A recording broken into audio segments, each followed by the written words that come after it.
So I was asked to address the topic of procrastination, and I think it's so important, and so happy to address it.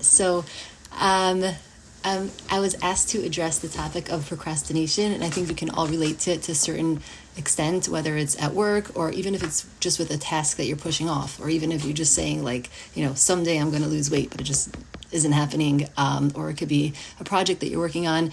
So what we want to first understand is the root of what this procrastination is about.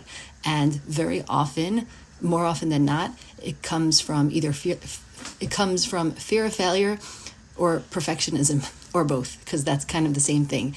And so understanding that first piece, which is really understanding, what am I afraid of and why am I pushing it off? And it could be that if you go deeper, that there's also a certain lack of clarity in how to do the task, right? So just ask yourself the three questions, which is, what am I procrastinating?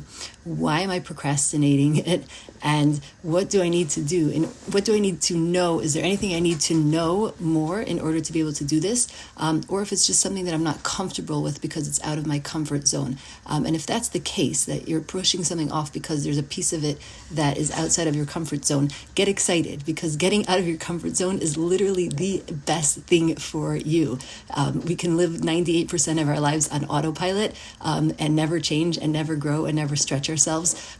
So do the thing that you're uncomfortable with, even if you do it poorly, because just doing it itself is growth and is amazing. That being said, sometimes the task is being procrastinated because it's just massive and it's overwhelming. And if that's the case, just break it up into, easy, doable steps. And my advice would be, once you do break it up, to figure out what's the most challenging parts and do those first, because we can spend a lot of time sort of doing all the things around and then never actually getting it to the thing. So if you have a huge project, first step is break it down. Second step is look at the parts that you're really avoiding and ask yourself, why am I avoiding it? Is it embarrassing? Am I uncomfortable with it? Am I afraid of failure? Do I not have clarity surrounding it? And then go a little bit deeper into each one of those things and ask yourself, if what is it not going to be perfect? Is that what it is? Is there a way to do it less perfect and still get it done? Is there a way to figure out how to make yourself more comfortable doing it?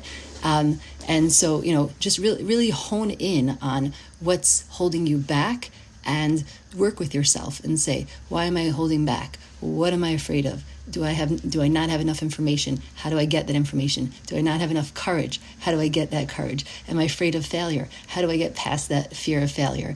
And there's this concept of eating the frog. I'm not sure where it came from, I think a book, but the idea is do the hard thing first, so that you get it done with and over with. And if you gamify, this is important. Let's say you have to make a certain call, and you're super uncomfortable making that call, right? Making that call itself, no matter how it goes, is a massive, massive, massive move. It's a power move there. And so you make a game out of it. I don't care what the outcome is, right? Sometimes we're afraid we're going to get rejected or what the outcome is.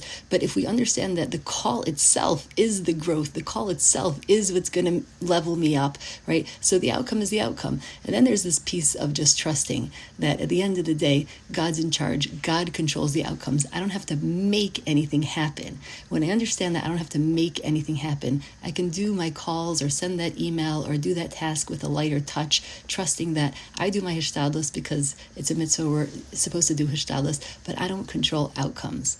I don't control outcomes. And letting go of the outcomes is such a safe place to be and such a powerful place to be, because then I don't have these. When I understand that I don't control outcome, I'm able to do my hishtadlus so much more easily.